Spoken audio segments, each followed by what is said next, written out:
ముందుగా మహాపురుషుని స్మరించుకుందాం. నా పేరు శాంతకుమార్, బీఎస్పీ పార్టీ మాజీ జిల్లా అధ్యక్షుని.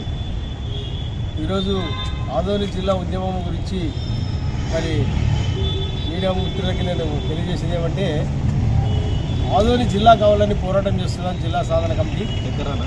అయినప్పటికీ ప్రభుత్వ అధికారులు ఎక్కడ స్పందించడం లేదు, ప్రజాప్రతినిధులు స్పందించడం లేదు.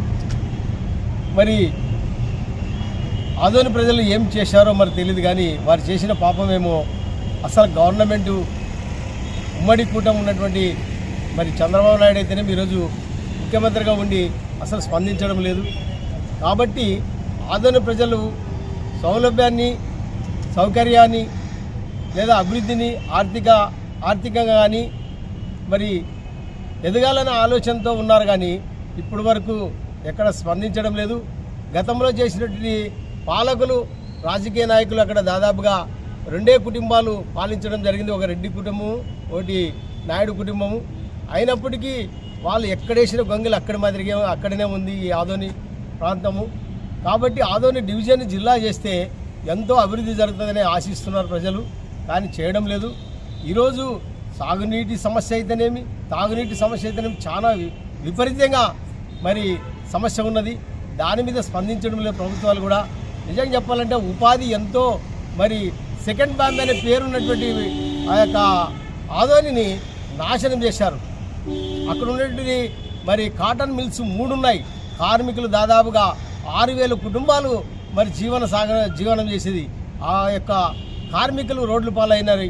తర్వాత నిజం చెప్పాలంటే ఈరోజు అభివృద్ధి శూన్యమై ఉందని మీకు తెలియజేస్తున్నా.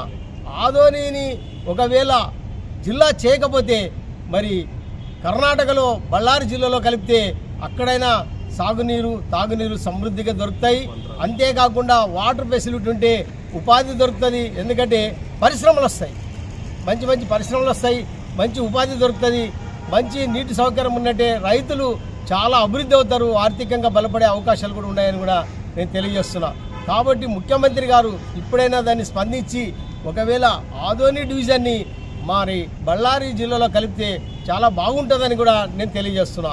లేని పక్షంలో తప్పకుండా ఆదోని జిల్లానైనా చేయండి, చేస్తే తప్ప ఆదోని ప్రజలు బాగుపడరని చెప్పి తెలియజేస్తున్నా.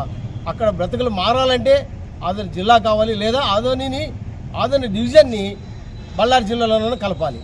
తప్ప ఈ 2 మార్గాలు తప్ప వేరేది లేదని కూడా మీకు అందరికీ తెలియజేస్తూ, ఈ అవకాశం ఇచ్చిన మీకు అందరికీ జై భీమ్ తెలియజేస్తూ ముగిస్తున్నాను. జై భీమ్, జై భారత్. సమాజ్ పార్టీ మరి ప్రజా సంఘాల ఆధ్వర్యంలో ఏర్పాటు చేసి జై భీమ్.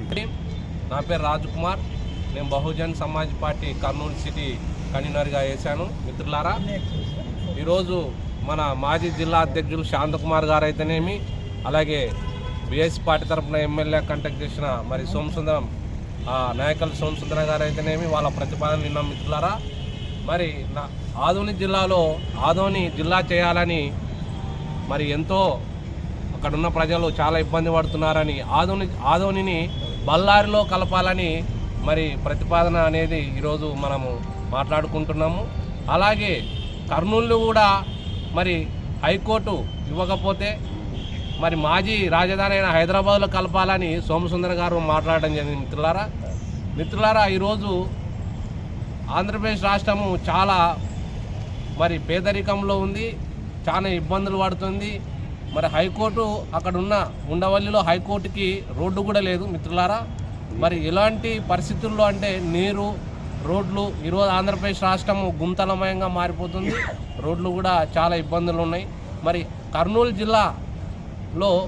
జిల్లాకు ఎలాంటి అభివృద్ధి లేదు. నంద్యాల విడిపోయినప్పటి నుంచి కూడా నంద్యాలలో మరి విడిపోయిన తర్వాత కర్నూలు ఇంకా పేదరికంలో ఉంది. మిత్రులారా, ఈరోజు మన కర్నూలు జిల్లాని మరి రాయలసీమ మొత్తం కూడా ఆంధ్రప్రదేశ్ నుంచి రాయలసీమ కూడా మరి ఈరోజు రాయలసీమ గురించి ఆలోచిస్తే ఆంధ్రప్రదేశ్ నుంచి రాయలసీమ విడిదించి రాయలసీమను ప్రత్యేక రాష్ట్రంగా మరి చేయాలి. మరి దక్షిణాది రాష్ట్రాలకు కూడా రాజధాని లేదు.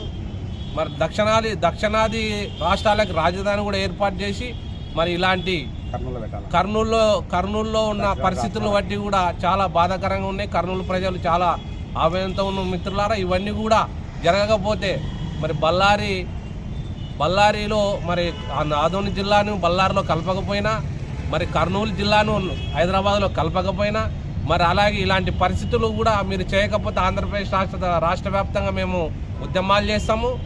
ఖచ్చితంగా మరి ఆదోని జిల్లా ఏర్పాటు చేయాలి, కర్నూలుకి హైకోర్టు కావాలి అని మేము కోరుకుంటూ ప్రజా సంఘాలు, బహుజన్ సమాజ్ పార్టీ నాయకులు, ఎస్సీ ఎస్టీ బీసీ మైనార్టీలు అందరూ కూడా ఆవేదనతో ఉన్నారు. మిత్రులారా, ఈ ఆవేదనని చల్లార్చాలంటే వీళ్ళ అన్నీ కూడా అమలు కావాలి అని కోరుకుంటూ, ఈ డిమాండ్స్ అన్నీ అమలు కావాలని కోరుకుంటూ జై భీమ్, జై భారత్.